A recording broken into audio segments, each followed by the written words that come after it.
বিসমিল্লাহির রহমানির রহিম।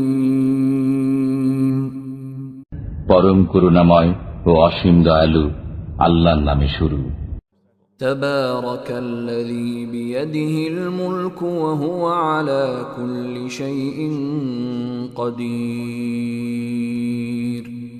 পুণ্যময় তিনি, যার হাতে রাজত্ব, তিনি সবকিছুর উপর সর্বশক্তিমান। الذي خلق الموت والحياة ليبلوكم أيكم أحسن عملا وهو العزيز الغفور। তিনি সৃষ্টি করেছেন মরণ ও জীবন, যাতে তোমাদেরকে পরীক্ষা করেন কে তোমাদের মধ্যে কর্মে শ্রেষ্ঠ। তিনি পরাক্রমশালী, ক্ষমাময়। الذي خلق سبع